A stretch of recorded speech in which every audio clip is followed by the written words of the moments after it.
a very good chance that Lionel Messi, the man many regard as the greatest ever footballer, could be lacing up his boots to play right here in Jamaica for his club Inter Miami against Jamaican champions Cavalier in the CONCACAF Club Championships. The road to that dream appearance by the little Argentine maestro will unfold when Inter Miami faces fellow MLS club Kansas City.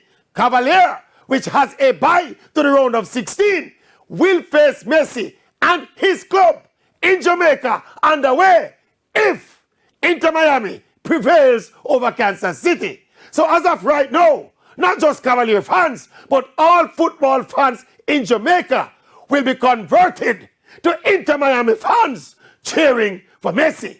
I want to tell you, if and when he gets to Jamaica to play against Cavalier, even the Cavalier fans will be chanting, Messi, Messi, Messi, Messi, Messi, Messi.